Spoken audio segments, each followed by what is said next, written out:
Olá, empresários, sejam todos bem-vindos aqui a mais um podcast Os Empresários, aqui do IBREM, direto da sala do podcast da Board Academy. Mais uma vez estamos aqui com uma convidada super especial.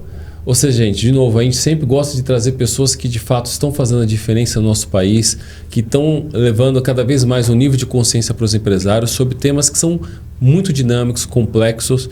E hoje a gente vai trazer um tema que muita gente vem questionando, vem querendo buscar entender o que é de fato ESG. E eu costumo dizer que ESG é sobre grana, mas na prática a gente também tem que entender como é que a gente pode colocar isso em ação. Por isso que eu vou chamar aqui de ESG em ação. E essa pessoa que está aqui hoje conosco vai trazer um conteúdo espetacular. Eu tenho certeza que todos nós aqui vamos aprender muito com ela.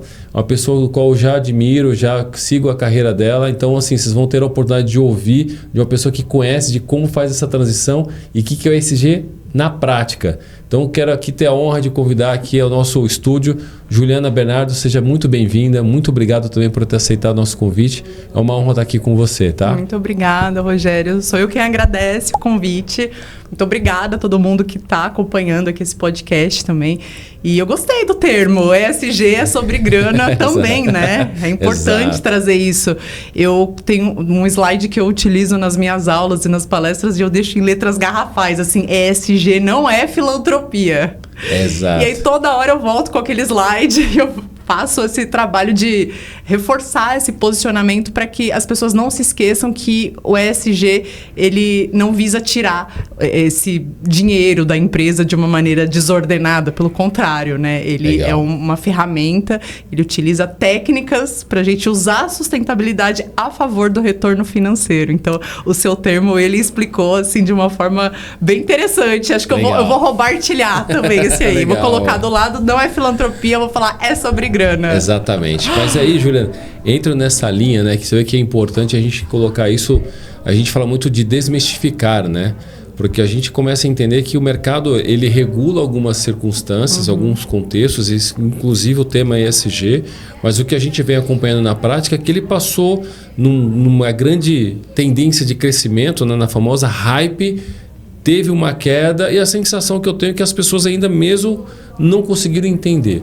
Então eu queria aproveitar já começar os motores aqui ligados, quer dizer, com todo respeito, né? Porque a gente fala de ESG, mas os motores que não poluem, mas de uma forma assim, como que você está enxergando o mercado atual em relação a todas essas concordâncias, mudanças, também geopolíticas, climáticas, como que o ESG está se encaixando nessa nova agenda? Muito legal, ótima pergunta. Quando você traz até esse aspecto da onda, realmente foi uma onda que passou e muita gente não viu essa onda passar e muita gente, antes dessa onda passar, já estava ali, né, na beira da praia e acabou pegando a melhor onda e surfou nessa onda e hoje realmente está conseguindo ter um resultado. Então, a gente tem os extremos disso. O que aconteceu no mercado? Uma observação que eu fiz quando o ESG entrou na minha vida. Acho que é importante contar um pouco também, assim, como o ESG entrou na minha vida, que marca muito esse olhar do contexto histórico do ESG no mundo também, para a gente fazer uma referência mais prática para quem está assistindo aí. Eu sou formada em Direito, então venho de uma formação jurídica, uma formação mais formal, né? Aquela coisa ali, trabalhando em escritórios, depois departamentos de empresa. E uma coisa que me incomodava muito, Rogério, na época eu trabalhava no jurídico de uma empresa grande, é que quando chegava para mim, os problemas quando chegavam na minha mesa, já não tinha muito o que fazer estrategicamente. E eu tinha uma mentalidade muito de preparar do que remediar. Isso é uma coisa mais assim natural mesmo, que foi construído muito, né? Devo a minha criação também, né? Minha avó, minha musa inspiradora. Legal. Ela tem esses valores, né? Minha avó ainda tá firme e forte aí, ela tem esses valores muito fortes. Então, eu sempre cresci com essa mentalidade, assim, né? A gente precisa ter o tempo das coisas. A gente precisa plantar agora para colher lá na frente, né? Tudo não acontece na hora que a gente quer. Então, esse olhar, eu digo que foi o grande facilitador para que eu tivesse esse match com essa carreira, com esse mercado. Então, eu já lá no jurídico, né, cansada de ficar esquentando a barriga no balcão lá, tentando resolver problema judicial com o juiz, despachar, pensava, mas como que a empresa deixa eu chegar nesse ponto? Por que a gente tem tanta demanda judicial? Aquilo me deixava aflita, né? Sim. São problemas que eu não consigo resolver mais ali na frente de um juiz. E aí eu comecei a olhar para dentro da empresa. Então, ao invés de eu fazer uma advocacia, que era pegar aquele problema da empresa e ir lá defender judicialmente, às vezes com argumentos que nem eu própria estava mais acreditando. Imagina. E acontece muito, né? O pessoal de contencioso de jurídico aí sabe bem do que eu tô falando. Eu comecei a olhar da porta para dentro, né? Então, eu voltava para as áreas e falava assim, peraí, mas esse cancelamento aqui tá indevido. Por que vocês têm uma taxa que tem sido exponencialmente elevada deste tema aqui? Então, eu comecei a fazer uma observação métrica. Na época, estou falando que há uns 10 anos, mais ou menos, a gente não tinha ainda essa mentalidade da administração, né, para o mundo jurídico. Exatamente. Então, realmente foi não sei se foi sorte, se foi uma iluminação divina que me deu esse start de começar a observar os números, começar a fazer um zoom out, entender como era esse cenário para poder resolver de fato o problema.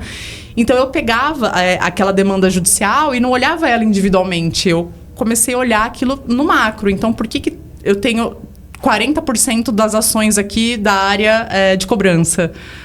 O que está acontecendo aqui na empresa? Então, qual que é o fato gerador de tudo isso? Exatamente. Né? E aí eu eu comecei a fazer esse caminho inverso, né? Então, eu não saía mais com a orientação da porta para fora, para ir lá brigar com o mundo para defender a empresa.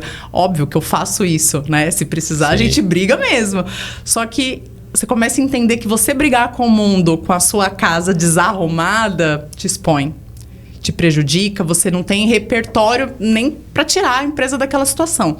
Então, da porta para dentro, eu comecei a entender por que aquelas coisas aconteciam. E aí, me comunicando com as áreas, eu cheguei ao tão sonhado ali, né? A tão sonhada fonte de tudo, onde tudo começava, que eram as salas de reuniões, né? Legal. Os conselhos, as tomadas de decisões que vinham dos CEOs, dos líderes, né? Depende muito do tipo de empresa. Nem toda empresa tem conselho, mas nem por isso, né? A gente não tem uma decisão colegiada. Enfim, isso aí é um papo para outro momento. Sim, rende até um podcast aí, mas enfim. Então, eu comecei a perceber que essas decisões, elas tinham uma forma de acontecer que alguns elementos poderiam ajudar essas pessoas que tomavam aquelas decisões a não cometer os mesmos erros. Então, foi uma visão de voltar para essa origem mesmo e entender, naquele meu olhar, no front. Eu tô ali tomando, né, todas as balas ali, recebendo todos os ataques, tentando defender a empresa, mas não sabia o que estava acontecendo lá. Chegava lá, entendi essa estratégia. Então, peraí, gente, deixa eu ensinar uma coisa para vocês. Vocês sabem o que está acontecendo aqui na sala, mas sou eu que tô na rua. Sou eu que tô, né, conectando tudo. Sou eu que chego na frente do juiz e sou eu que tô com o nome da empresa lá. Falar, você é representante dessa empresa. Então, foi no sentido de orientá-los a não chegar numa situação em que não havia mais chance de reverter aquele problema. E aí eu tô falando de problema judicial, Rogério, é importante a gente lembrar, né? A gente tá falando de valores altos, desde multas administrativas trabalhistas, a ANS. Isso impacta diretamente do caixa da empresa. Muito, muito. Tinham penhoras milionárias, né? Então, para quem não sabe como funciona isso, você acorda um belo dia na sua empresa e tá lá um bloqueio Bacenjude de 4, 5 milhões de reais. E aí, já vivi isso, inclusive, e de ser assim, no dia do pagamento. Então, imagina a empresa com caixa gigantesco, com uma penhora milionária, e você ter que pegar aquilo e descobrir por que esse dinheiro saiu do meu caixa hoje, no dia do pagamento. Bacenjude, judicial. Por quê? Porque aquilo não foi resolvido no âmbito que deveria. Então, é isso. A falta de recursos que eu tinha para resolver. Então, você vê que não é uma coisa só assim, a minha área. Eu sou advogada, eu vou cuidar só aqui da minha área, só o processo. Eu vou fazer uma defesa. E tem muita gente que ainda tem essa mentalidade, né? Vou fazer uma defesa incrível. Nossa, eu vou usar todos os livros jurídicos aqui, mostrar que eu sei falar bem, vou colocar meu terninho, vou chegar lá na audiência, vou ser uma advogada incrível. Não adianta nada. Porque se no dia do pagamento de uma empresa com 3 mil, 10 mil funcionários, você não tem dinheiro no caixa...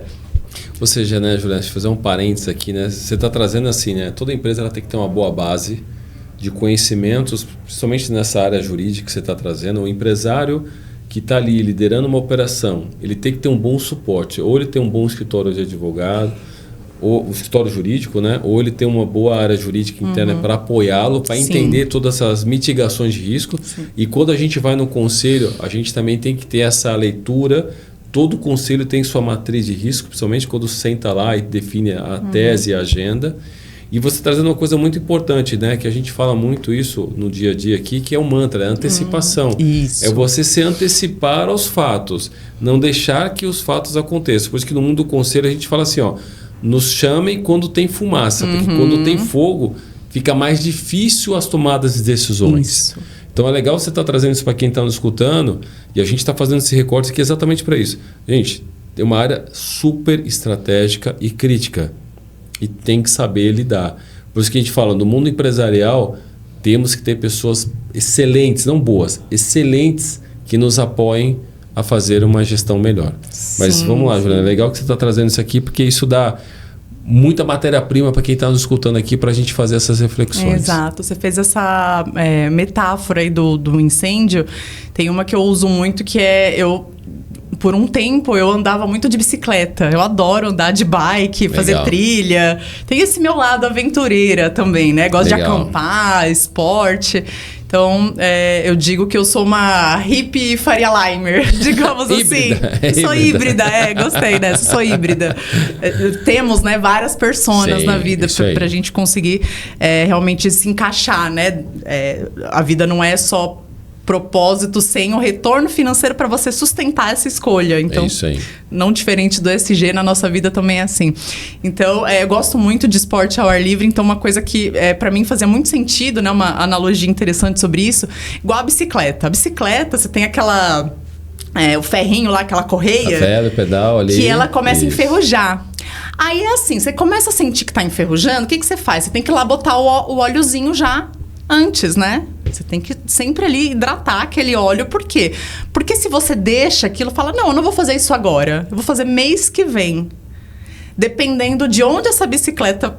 Você deixou essa bicicleta, dependendo do estado dela, se tiver já um estado de deterioração mais avançado, daqui a algum mês você não vai conseguir nem pedalar. Ou seja, fica corrosiva, corrói tudo. Corrói tudo. Então, qual o custo de você comprar um óleo, né? Uma metáfora assim, mais simples do que isso, né? Impossível da pessoa não entender, mas qual o custo de você ir lá e comprar um óleo que você vai aplicar apenas 2 gotinhas, uma vez por semana? Que seja, só isso, que vai durar quantos segundos da tua vida, mas quando você tem uma disciplina, de uma constância, de um cuidado com aquilo que te serve, você não vai perder aquilo que te serve. E com as empresas é a mesma coisa. Então, o custo disso, o custo de uma empresa que não tem esse olhar para prevenção, que não cuida dessas decisões, né? Como o olhinho que você vai lá e toda semana dá uma pingadinha ali, porque... tenho que cuidar para que isso não vire um problema, já sabendo que é um caminho natural, né? O abandono de ela própria se deteriorar. Por que eu vou deixar isso para depois, né? Correr o risco de perder. E, infelizmente, é isso que nós vemos em muitas empresas que têm essa mentalidade. Não vou cuidar da governança agora, não vou cuidar de um conselho agora, isso é para depois, agora eu tenho que cuidar só do caixa. E aí, a hora que a pessoa realmente entende que aquilo ali era necessário, não vai ser o olhinho que vai resolver. Talvez ela tenha até perdido aquela bicicleta, né? No caso, a empresa, né? Não tem mais retorno. Mas assim, como que você está enxergando, né? Porque a gente tem conexões com diversos perfis de empresários, né? A gente fala muito do momento da consciência de cada um. Que isso é algo que a gente vem no dia a dia aqui e tem aí... A gente fala que o conselho é o reflexo da sociedade, o empresário também é o reflexo de como ele foi construindo ao longo dos anos, de o que ele está se envolvendo. No seu papel, Juliana, como é que você está enxergando o quão podemos influenciar empresários a ter esse olhar de antecipação sobre um fato de ESG? Interessante.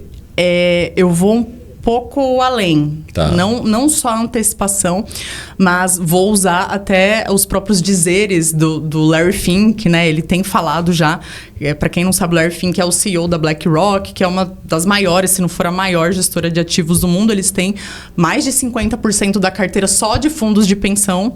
Então, também isso é papo para um outro podcast que rende muito quando a gente vai falar do nosso envelhecimento populacional, como que a gente vai garantir esse aspecto financeiro das nossas sociedades, né? Um problema gigantesco.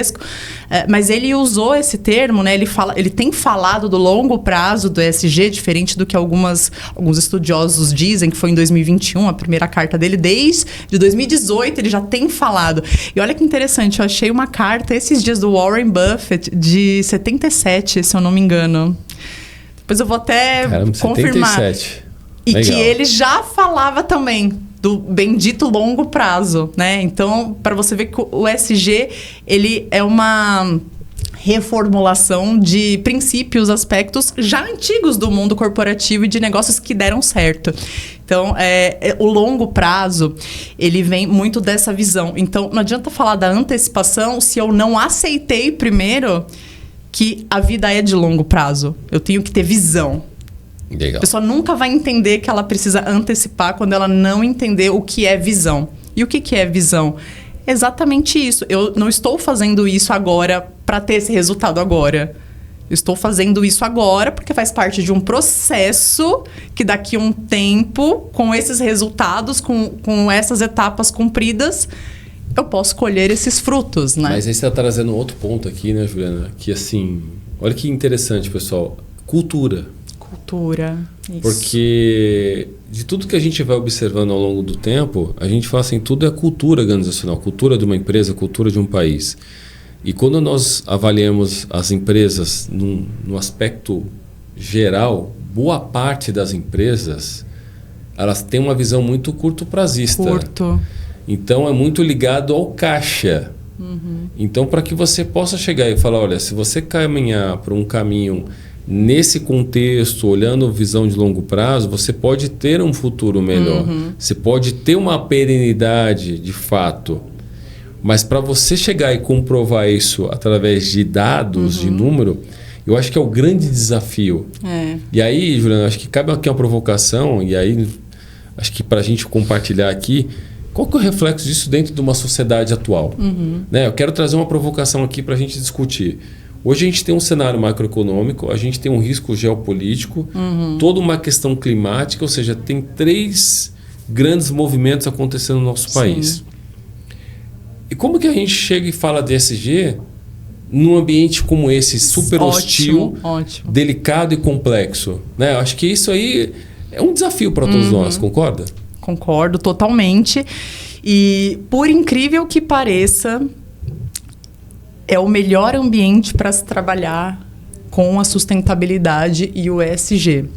Legal. Ó, isso é uma grande provocação, hein? Exato. Porque acho que quem está nos escutando agora vai entender, porque não é fácil. Você está trazendo aqui algo que, digamos assim, é um momento propício para se falar de um tema que não estava sendo falado. Como você falou, Larry Fink já não estava dando mais valor ao ESG e agora, num ambiente tão complexo, está se voltando a falar assim, não, gente, é importante. Isso. Como é isso? Exatamente. É até importante explicar por que teve essa queda do ESG. Né? O Larry Fink, ele começou a falar sobre esse tema de uma maneira mais incisiva em 2021, com esse momento pós-pandemia, acabou assim que polarizaram demais o assunto, começaram a atribuir algumas falas dele como um posicionamento de esquerda, né? Então tudo que a gente traz para o ambiente político, a gente acaba despersonalizando do propósito real. E aí, para não trazer isso de um aspecto negativo, o que ele fez, né? Ele começou a mudar um pouco os termos que ele utiliza lá fora. Então, ele não tem falado mais da sustentabilidade como ele falava, até a última carta que ele escreveu agora, 2020, acho que foi 2025 agora a última, ele já fala mais numa mentalidade assim de contenção, né? De momentos difíceis, nós vamos atravessar algumas situações instáveis, então ele fala numa questão muito mais voltada para a governança do que numa transição energética, algo que seria um além, né? Sim. Um exemplo muito simples, você quer pendurar um quadro na tua casa. Eu achei esse quadro lindo. Vamos pensar que a transição energética, a gente passou a vida inteira fazendo de um jeito X que funcionou pro capitalismo, pro mundo que a gente vive hoje. Legal. Aí, de repente, a gente quer mudar o jogo. Não muda rápido, né? Você não pega um caminhão e manobra de uma vez na estrada e acha que ele vai continuar. Não tem como. Então, qual foi essa grande virada, né? As pessoas achavam que assim, então tá, se eu quero pendurar um quadro aqui, bonitinho, só que esse quadro aqui vai ficar numa parede que tem uma infiltração. Então, deixa isso pra lá. Deixa isso pra lá. O ESG, ele tava antes nesse lugar. Né? É algo que eu vou fazer uma transição energética ou vou falar sobre diversidade, sobre políticas relacionadas a meio ambiente, coisas que seriam um plus, né? Vou falar de proteção de dados. Então, as pessoas esperavam aquilo virar lei. Como a proteção de dados virou lei, a chave virou, porque eu tenho que fazer, eu sou obrigado a fazer, então vou fazer. Com o ESG não aconteceu isso. Para empresas que não são listadas, não existe uma obrigação legal hoje de você se cumprir o ESG, né? Dessa forma que ainda é tão aberta. Então, não teve essa movimentação e o mundo legislativo, ele não caminha mais rápido do que o mundo corporativo. Um ledo engano quem achar que, vou esperar regular para me adaptar, perder o mercado, né? O judiciário, ele demora. Então, o que aconteceu? Nesse momento, o Larry Fink ele decidiu se afastar desse discurso para não enfraquecer o tema, porque teve muito ataque. Por que teve muito ataque, Rogério? Porque as pessoas não queriam olhar com longo prazo. Então você está dizendo que a sustentabilidade vai ter retorno financeiro? Passou 2 anos, não teve retorno? Aí, o ESG não funciona. Quem diz que 2 anos é longo prazo? Essa é a pergunta. De onde nós tiramos que 2 anos é longo prazo? Né? Teve até uma palestra que eu participei uma vez e um investidor fez uma pergunta. Foi engraçado até. Ele falou assim, eu fiz um investimento num fundo verde e aí eu tô 6 meses aqui acompanhando a carteira, eu não tive rentabilidade. Esse negócio do ESG é conversa. Então, de novo, por que enfraqueceu o tema ao longo desse tempo? Porque a visão de longo prazo, ela tem sido distorcida. 2 anos não é longo prazo. Quando a gente pensa numa empresa de 2 anos, né? É muito pouco. E aí, entrando nessa questão, né, Juliana, a gente começa a olhar que assim, o mundo, ele faz com que a gente consiga ter mais força através de bons resultados. Uhum. E bons resultados falam por si. E aí, nesse caso, você teria algum caso que você consegue compartilhar aqui conosco de o quanto o ESG foi transformador e conseguiu, de fato, mostrar essa visão de longo prazo que funciona na prática? Ótimo. Muito não é simples, né? Sim. Na prática, mas para começar a trazer esse gostinho, né, para as pessoas que estão acompanhando aqui de que é possível fazer grandes mudanças com uma pequena mudança de mentalidade. O enfraquecimento do ESG trouxe o quê? O protagonismo da governança. Por quê? Já que não dá para colocar o meu quadro bonitinho aqui na parede, porque a parede está infiltrada, aquela história, né? A empresa está bagunçada. Eu não vou fazer transição energética, eu não vou fazer essa firulagem aí do ESG, porque eu tenho que cuidar do caixa. Só que com a governança não tem conversa, né? A governança, ela não vem de uma pauta política. A governança, ela é o que é. Ela é o pé no chão mesmo, os olhos no caixa e as responsabilidades muito bem desempenhadas ali pelos sócios, né? Ou pelo menos deveriam. Então, aquilo que a gente até poderia esconder com o quadrinho bonitinho na parede está infiltrada, hoje em dia não tem mais o quadrinho, o que sobra? A parede infiltrada, com infiltração. Então, você tem que necessariamente consertar aquilo. E uma ideia aqui, né? Como que eu posso trazer esse aspecto do retorno financeiro ou... a metrificação na prática. Metrificar. Coisa que aconteceu esses dias, por exemplo. Tem muitos exemplos, mas uma que aconteceu esses dias. Uma pessoa que tem uma empresa familiar... Ele tem um irmão que tem outros filhos Ele não tem filhos, então os dois, né, seriam os únicos sucessores dessa empresa. Eles trabalham já na empresa, só que a cultura da empresa, ela tá muito desalinhada aos valores dos sócios e são da mesma família, tá? Isso porque eu tô falando da mesma família. Isso acontece frequente. Frequente, né? Quando você fala, traz um caso, tem vários. Tô lembrando desse último aí, que foi o que eu recordei mais recente. E ele super preocupado, né? Essa pessoa que me procurou falando que ele entendeu que agora, para ele conseguir se manter no mercado, então a governança, por que ela se tornou protagonista? Porque agora, diferente do que falavam do ESG, não é algo que eu vou usar para ganhar mais dinheiro ou fazer um marketing verde ali. Não, é algo que eu preciso fazer se a minha empresa quiser continuar a existir. Então, chegou num processo de urgência agora a governança. Então, esse sócio me procurou, por exemplo, porque ele está com um problema gigantesco. Não chegou assim, quero fazer práticas ESG aqui. Ninguém chega assim, tá? Vou falar a verdade aqui. Ninguém chega assim, eu tô a fim de fazer uma pegada mais ambiental aqui, tô a fim de incluir políticas de diversidade. Economia circular também, tem isso também, né? Dentro desse universo. Tem, mas olha, na minha experiência do que eu tenho recebido das demandas que me procuram para fazer essa estruturação, nunca vem desse lugar. Sempre vem do problema já, né, ali, mais estrutural. Então, qual era o problema desse sócio em especial? Desalinhamento de cultura. Então, para ele, a transparência, a ética eram pilares fundamentais. E essa outra pessoa tinha uma forma de gerir a empresa que, por mais que passasse ali naquele primeiro momento, vamos criar uma política, vamos fazer aqui, ele ia sempre carregar esse problema. Por quê? Porque não tinha a mesma mentalidade. E no final das contas, né, depois da gente analisar ali quais as possibilidades da empresa, enfim, o valuation, ele se mostrou aberto a começar a investir em outras empresas e sair dessa empresa familiar, porque ele entendeu que ele não tinha aliados ali. Então ele falou, peraí, o outro sócio não tá, as outras pessoas da família também não querem comprar essa briga ética comigo em se cumprir o que realmente está escrito no código da empresa. Cada um faz do seu jeito, informal, de maneira amadora, mesmo sendo minha família, eu não quero mais trabalhar dessa forma. Então, olha só que interessante.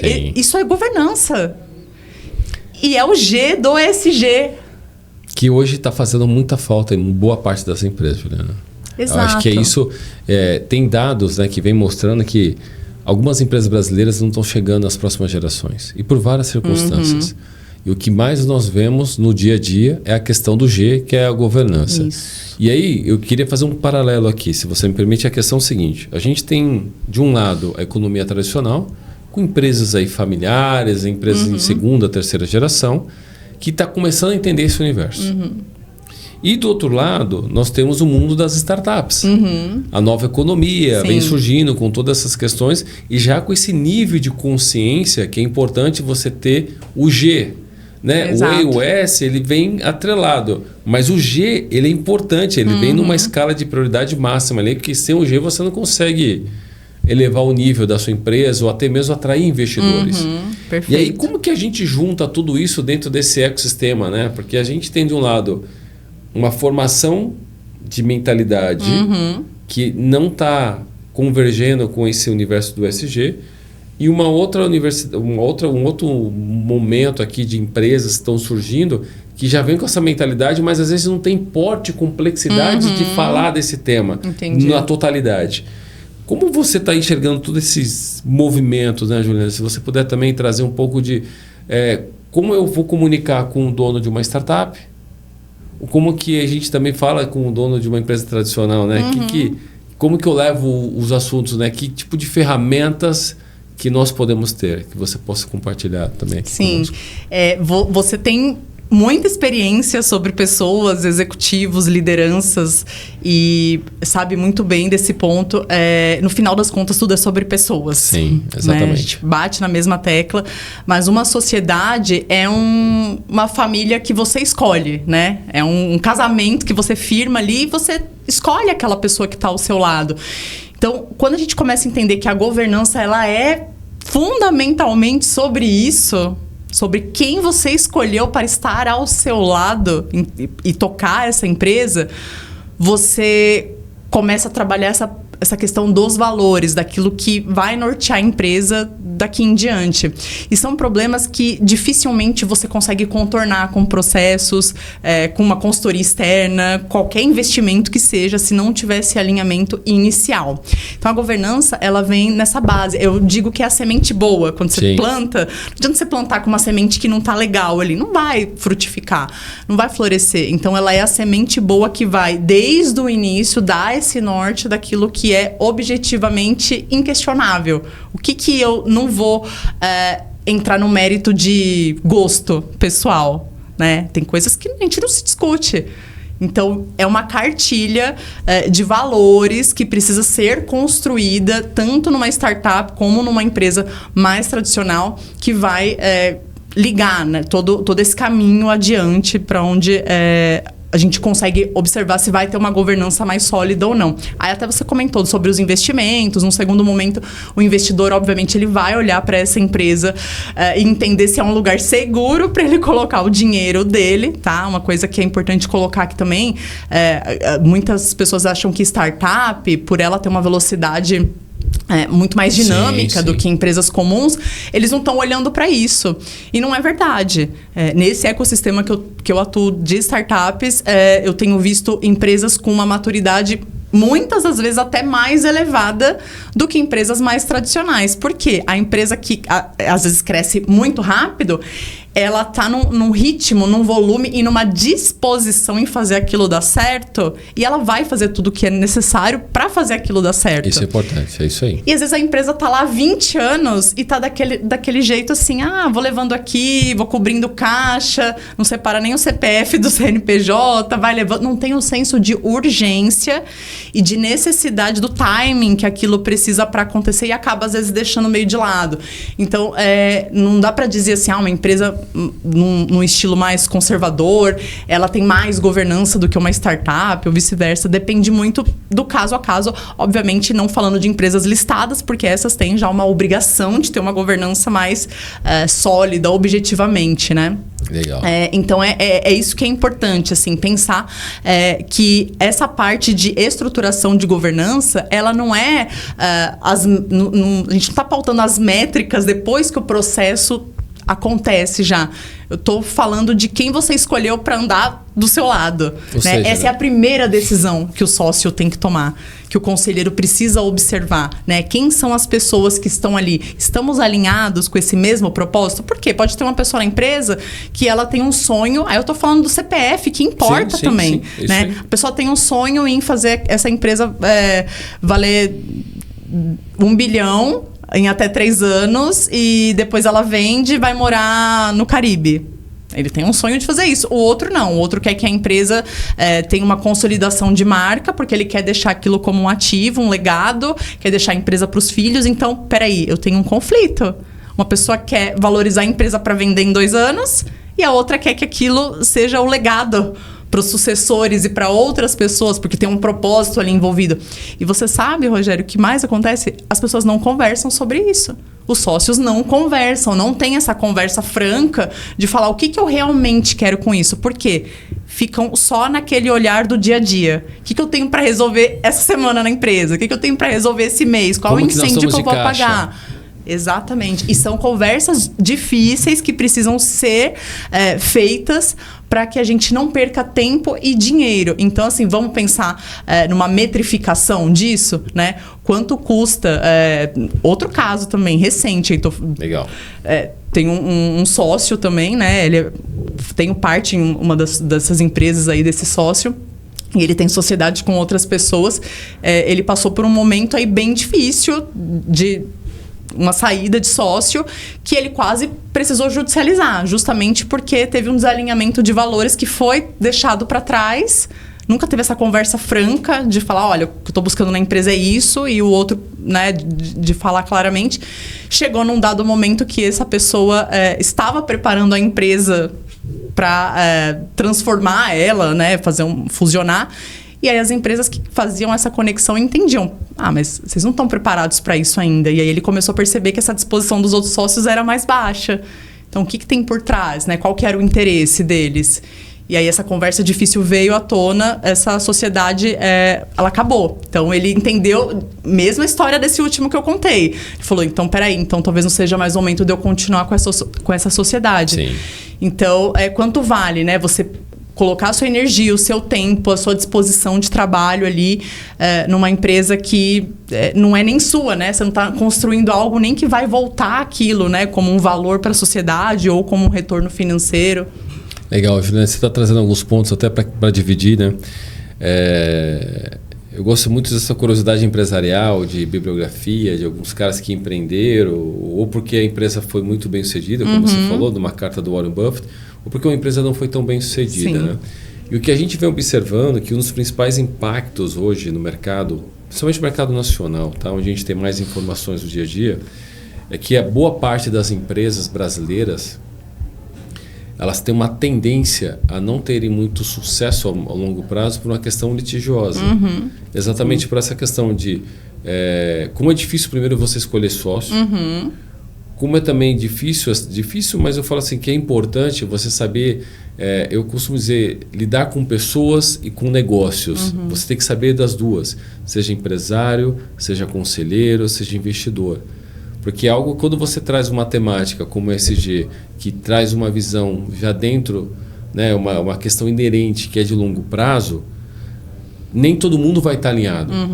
E aqui, pessoal, não tem julgamentos. O que a gente está falando aqui são reflexões, contextos de mercado, de olhar e falar assim, o que é certo, o que é errado? Depende de você, que é empresário que está ali no dia a dia ou quem está no conselho, de recomendar. Olha, eu recomendo que tenha uma visão mais de longo prazo, mas para que isso seja feito, seja implementado, nós temos algumas ações aqui a serem feitas. Isso. Primeiro, vamos fazer uma boa base, vamos pensar em modelar a empresa diferente, a empresa ter que crescer desse formato, ou seja, vamos criar aqui algumas métricas financeiras. A gente vai crescer em cima de receita ou vamos melhorar, crescer margem? Nós vamos aumentar o nível de pessoas ou vamos investir mais em automação? Isso. Nós vamos fazer mais investimento em alianças estratégicas, criando ecossistemas, ou vamos só trabalhar com ecossistemas, né, em cima do que eu acredito, que eu vou fazer e vou fazer? É isso, o mercado é assim. E o nosso papel aqui dentro do Ibrem, a gente fala assim, nós somos aqui como um conector, um facilitador de acesso, um facilitador de gerar conteúdos, mas ao mesmo tempo a decisão final é do empresário. Sim. Né? Assim como a gente faz da implementação de um conselho. Vamos implementar um conselho na empresa, que seja um conselho consultivo, que a grande parte, que é o que nós fazemos aqui, o que acontece? A decisão final é do dono. E o que a gente vê cada vez mais é esse litígio. Mas indo mais adiante, Juliana, como que vocês estão enxergando assim, essa tendência, olhando... Né, agora eu queria fazer mais um blend aqui, né, mais uma provocação. A gente vê muito esse avanço das IAs nas empresas. Né, boa parte delas investindo cada vez mais para entender esse movimento. Né, como a IA também pode ajudar. Eu gosto da minha expressão que é inteligência humana, mas inteligência artificial. Como somar isso aqui e transformar isso aqui em receita. Porque no final do dia, você como um empresário também, você fala assim, não, eu preciso olhar o que isso está trazendo de resultado. Como você está enxergando também o ESG com IA, com todo esse contexto? O que você pode compartilhar conosco aqui, Juliana? Interessante. Eu assisti a uma palestra do Walter Longo e eu acho bem interessante a forma que ele coloca esse ponto. Ele fala que a IA não vai roubar os empregos dos seres humanos, mas os seres humanos que dominarem a IA vão roubar esses empregos. Exatamente. Então, quem tiver essa habilidade, né, quem souber usar essas ferramentas a favor de uma otimização de processos, vai ter um resultado maior. Por quê? Qual é a questão da IA? Quando a gente pensa em inteligência artificial, cria-se uma mentalidade de que aquilo talvez desumanize o processo ou que você perca um pouco a identidade daquilo, e não é bem por aí, né? Tem coisas, a maioria dos processos que podem e devem ser automatizados, você ganha muita velocidade e uma coerência de informações também, porque você tem acesso a um volume de dados muito maior para tomar aquela decisão. Aí ela ajuda o conselho a tomar uma decisão, né? Você coloca lá, eu quero fazer uma análise de dados abertos dessa temática e consolidar isso dentro desse aspecto aqui. Ela vai te dar essa informação, coisa que você ali no papel, na ponta do lápis, não conseguiria fazer nessa velocidade, mas no final das contas é o ser humano, é a pessoa que está ali atrás que vai decidir sobre aquilo. Exatamente como você falou, você tem uma formação, você tem a ferramenta, mas é a pessoa que está por trás ali que vai decidir. Então, o aspecto da inteligência artificial, ela é no sentido de desonerar aquele tempo que o conselheiro, que o C-Level, que está ali querendo galgar esse espaço, ou o dono de empresa, precisam dispor para tomar decisões difíceis. Sem dúvida. Né? A gente precisa mudar esse modelo do dono da empresa chegar... teve até um cliente interessante que ele era dono de uma rede varejista, e aí quando nós terminamos o trabalho, Rogério, ele falou assim: agora eu tô triste que eu não sei o que eu vou fazer mais na empresa.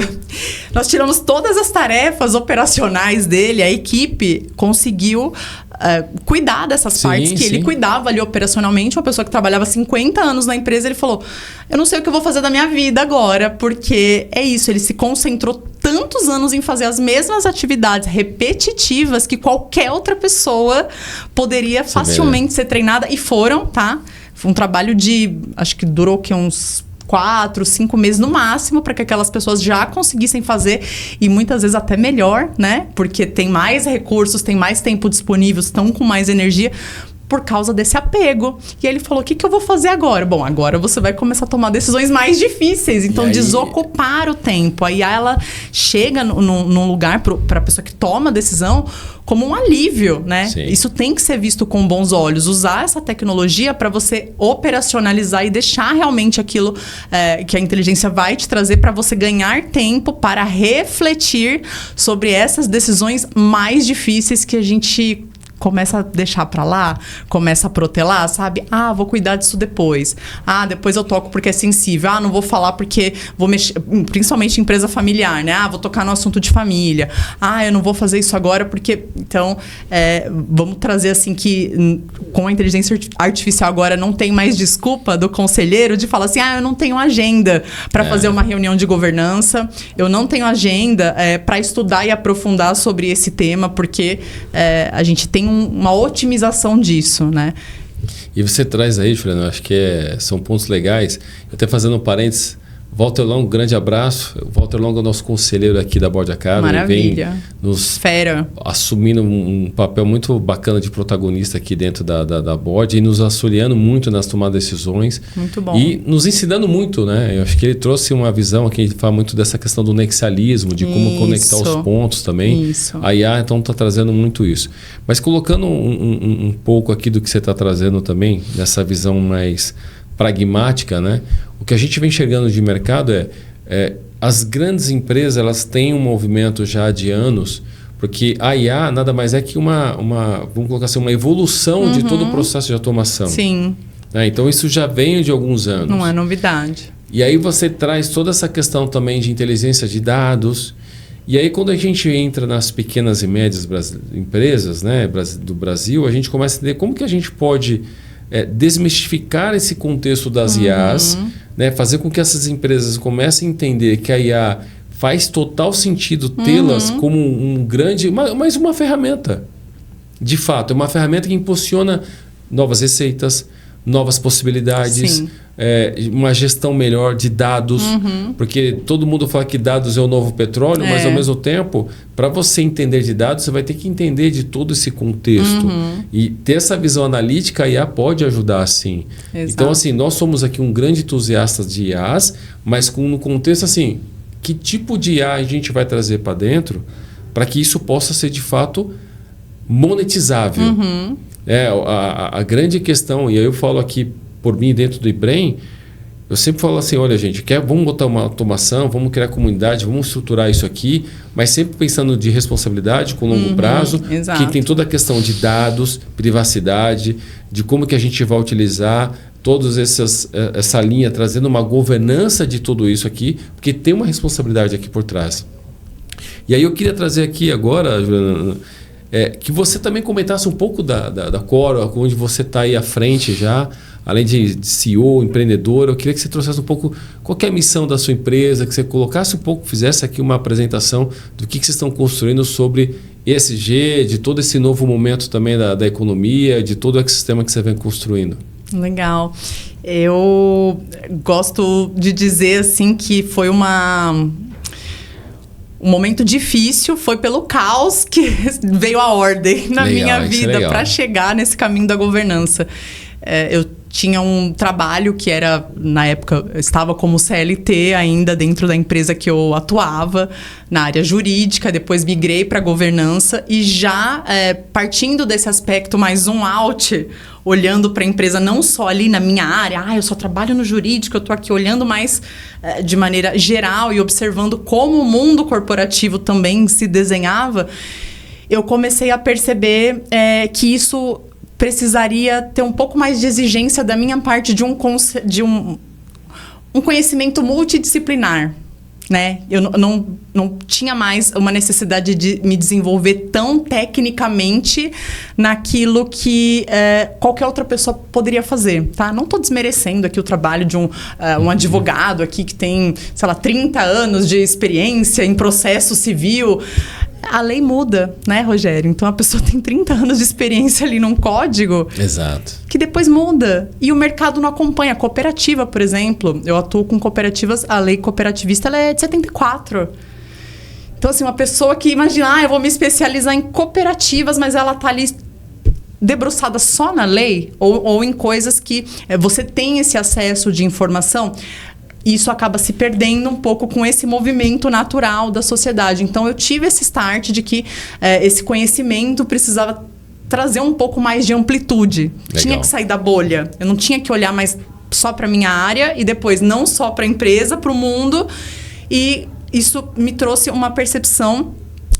começando a atuar com isso, né? Quando eu saí desse último trabalho que eu tava, falei, agora eu vou empreender com educação, né? Legal. Uma ideia maravilhosa, só que não, né? Porque foi bem no ano da pandemia, eu tomei essa decisão em empreender. 2 meses depois veio a pandemia. E aí eu fiquei naquela situação, o que eu faço agora, né? Decidi empreender no pior momento. E aí, ao meu favor, eu tinha a internet e foi onde eu realmente me joguei. Falei, eu vou...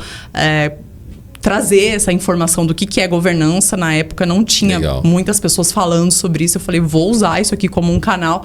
E aí eu entendi que existia uma economia.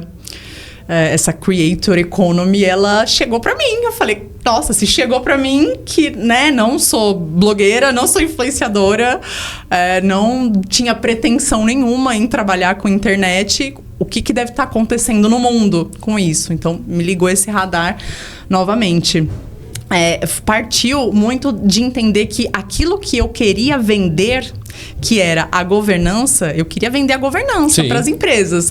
Eu entendo que eu preciso estruturar um conselho, temos que construir políticas, eu preciso assessorar esse conselho a tomar melhores decisões. Eu entendi que eu não ia ter cliente. Por quê? Porque tinha uma base defasada. E aí, por que a gente tem uma base defasada? Você sabe muito bem também. A gente tem um ensino de base no nosso país, para não falar outra coisa, sofrível, abaixo da expectativa. A gente tem uma cultura nacional, assim, muito... contra o empreendedorismo, né? A gente não tem essa mentalidade pró-empreendedora. Muita gente empreende pela necessidade, não pela vocação. Exatamente. Não pega o empreendedorismo como um espírito de viver e trabalhar, né? Mas assim, vou empreender porque eu quero ter meu horário, porque eu não quero ter chefe ou porque estou precisando de uma grana aqui. Isso. Então, essa falta dessa cultura... acho que uma super proteção latina também, que eu vejo muito, assim, que a gente tem, né? Dos filhos saírem muito tarde da casa dos pais, das famílias ficarem muito juntas ainda. Coisas que a gente pega, por exemplo, Estados Unidos, Europa, tem um pouco mais de independência das pessoas já mais jovens conseguirem. Então, é uma coisa que acaba levando a outra, né? E mesmo. Tudo começa na parte educacional. Cultura. Tudo começa na parte educacional. Eu, mesmo com poucos recursos financeiros, eu tive uma criação simples, né? No sentido de recursos financeiros, mas eu tive a sorte, e aí é dádiva mesmo, é graça. Eu falo que Deus me abençoou, porque eu tive uma avó que ela... trouxe os conceitos principais, a base disso, que são as virtudes. que são os valores. E aí, a partir desses valores, eu entendi que a educação era o único caminho possível para eu transformar a minha realidade. Isso desde muito novinha. Então, sempre gostei muito de estudar. Sua avó é grande inspiração para você. Grande inspiração. E estudou até a 4ª série, né? E é uma leitora voraz. Até hoje, assim, adora ler sobre tudo. Então, é o exemplo, né, Rogério? Então, assim, vendo ela sempre com livros e sempre com os valores, essa questão da espiritualidade, não a religiosidade, mas de uma espiritualidade saudável, de uma comunhão com Deus no sentido de fazer o bem, né? Coisas que, assim, a gente não precisa burocratizar muito e deixar muito complexo. Todo mundo sabe o que é fazer o bem ou o mal e que não tem nada fácil na vida, né? A gente tem uma conquista após um esforço e uma dedicação. Então, eu peguei aquilo, né? E tornei isso uma realidade na minha vida quando eu, através da educação, consegui me formar. Depois passar na OAB, depois em escritórios jurídicos boutique. Imagina, na época que eu era estagiária, eu não podia nem passar na frente para concorrer em vaga, porque os escritórios antigamente eles colocavam assim, só faculdades de primeira linha. Né? Eu vim da periferia de São Paulo. Imagina, eu ficava 2 horas dentro de um trem, de um metrô. Levava, até esses dias estava contando para um amigo, assim, levava a marmita para almoçar e à noite comia um pacote de bolacha, porque não tinha como com o que eu ganhava no estágio me manter, mas o que me segurou era justamente isso. Não era aquilo a minha vida, aquilo era uma visão que eu tinha de algo que eu iria alcançar, né? Então, o longo prazo aconteceu na minha vida justamente por causa dessa visão que a minha avó, uma mulher que tinha vivido já tudo isso, né? E escolheu ser mãe também aos 50 anos, né? Minha avó, mas foi ela que me criou, então escolheu porque essa visão determinou todo esse caminho. E aí a Cora, ela vem nessa mesma mentalidade de que peraí, eu quero vender isso para essa empresa, mas eu tô presumindo que eles vão ter essa mesma base que eu tive. De que tem que ser ético, que a gente precisa ter clareza na nossa comunicação, de que a gente precisa olhar a longo prazo. Os princípios, né? Não é? Que eu preciso... E esse amor pela natureza que a minha avó tem também, essa devoção. Minha avó é aquela pessoa do chazinho, do tudo natural, né? E de ter aquele cuidado mais, assim, que a gente aprende em casa mesmo, né? Da mãe cuidar a gente ali como ser humano que somos. E muitas vezes esquecemos disso, achamos que somos máquinas, né? Toma um remedinho pra acordar, toma um remedinho pra dormir, toma outro pra não ficar estressado, toma um pra animar.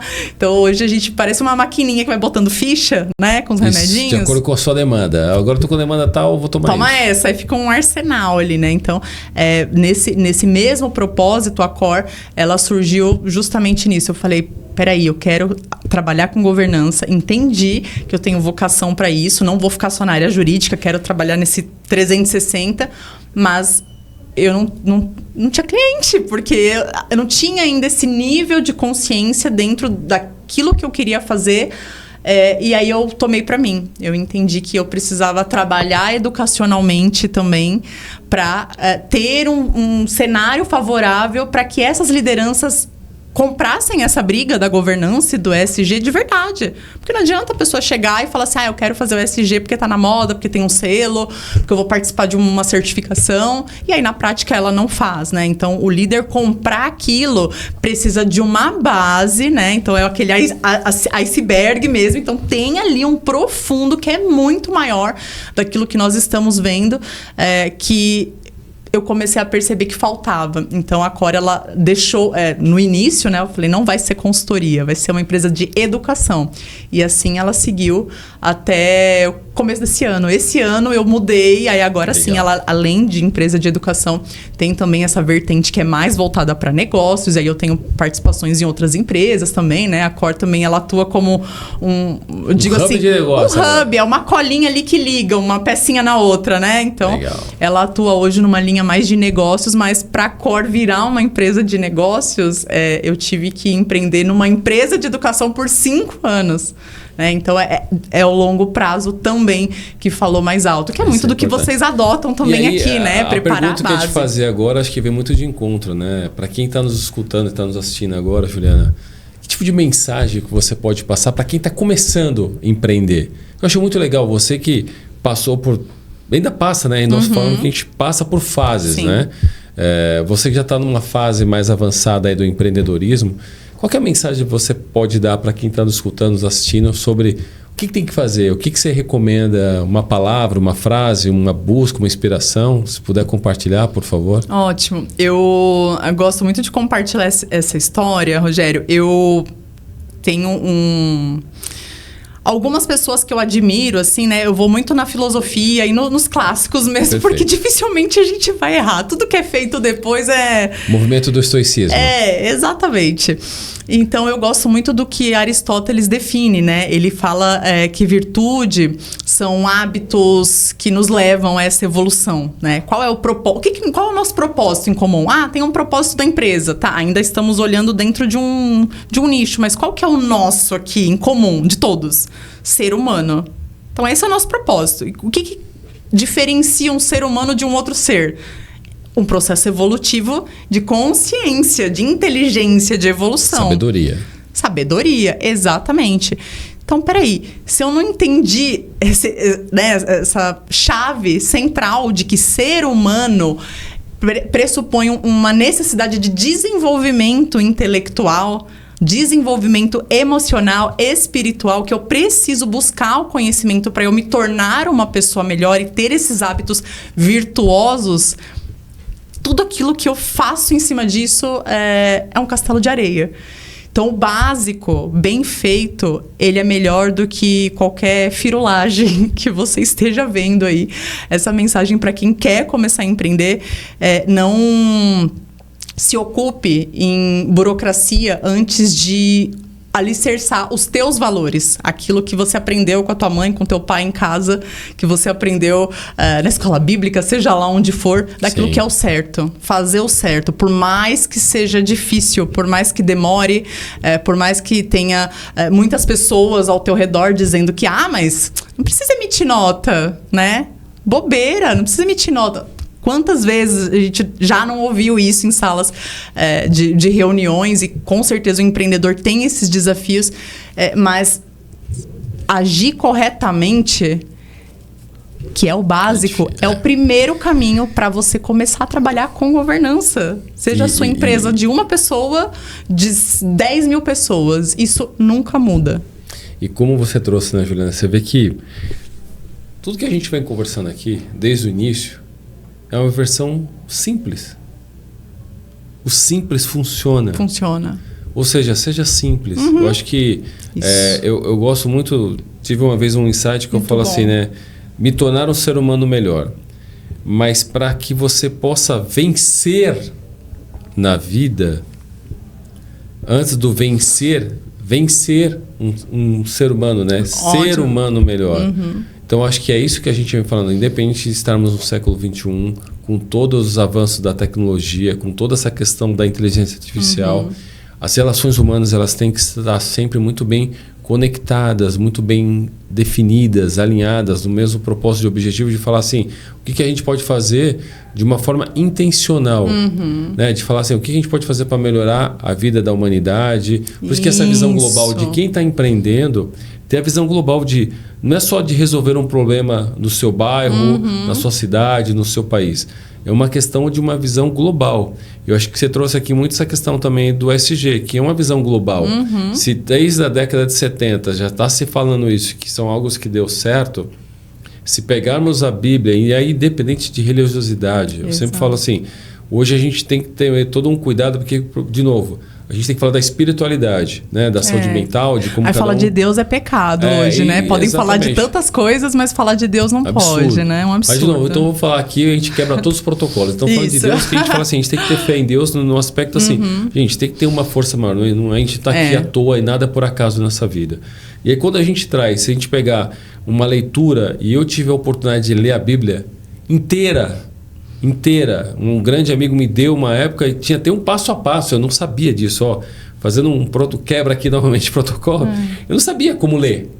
E é legal quando você vai ter essa humildade, porque também passa por ESG, gente, a humildade, às vezes você não vai entender de tudo, é importante. E aí eu fui lá, eu vou entender, e aí você vai começar a entender que tem tudo que está ali são princípios, premissas de 2, 3 mil anos atrás já foram escritos e a gente não se antenou, não se despertou disse tudo. De fato para que isso está aqui. Então, assim, sabe o simples bem feito? É igual a gente fala assim, sabe aquele arroz muito bem caprichado, aquele feijão muito bem gostoso, que não vai precisar colocar nenhum tipo de proteína, nada. Mas é isso que faz a vida ser muito mais bacana, muito mais leve. E de novo, Juliana, que prazerzaço estar aqui com você discutindo esse tema, que eu falo que dá para discorrer aqui um dia inteiro de falar, porque eu acho que está conectando com tudo. Aquilo que você falou, que a sua empresa, ela é um pedaço de tudo. Ela conecta com tudo. Dentro de um ecossistema empresarial, que a gente pode falar de governança, ela cabe em todas as circunstâncias. Sim. E aí eu queria te aproveitar aqui para que as pessoas também possam te seguir, né? Aprender mais com você. Se você puder compartilhar aqui seus contatos, onde que a gente consegue te acessar. Claro, eu posto no LinkedIn, tenho postado mais no Instagram. Lá tá bem mais atualizado, então para quem quiser acompanhar, me segue, Juliana_Bernardo. Depois, se quiser deixar o arroba aqui pro pessoal acompanhar. Pode botar, por favor. Pode mandar mensagem por lá, eu costumo responder, não deixo ninguém sem resposta na medida do possível. E compartilho lá conteúdos para trazer essa mentalidade de que a governança e o ESG podem ser mais simples do que parece. E o site da sua empresa também, Juliana, é importante para as pessoas também acompanharem, entender ali, puder fazer uma avaliação, puder compartilhar também. Ótimo. É importante. É www.core, Q-U-O-R, né? Core vem de sonoramente core do coração, aquilo que traz esse propósito de onde nasceu tudo isso dentro de mim. E de core também, que é aquela brincadeirinha de quórum, né? Que a gente usa muito na governança. Temos um quórum para aprovar essa decisão. Então é core.com.br. Lá tem alguns links de matérias que eu já saí algumas entrevistas, declarações, materiais, vídeos, algumas palestras gravadas, então tem muita coisa lá. Então quem quiser maratonar sobre esse tema no site também vai encontrar. Legal. Siga a Juliana, gente. Baita empresária, tá fazendo a diferença. Mais uma vez aqui, uma grande parceira do IBREM.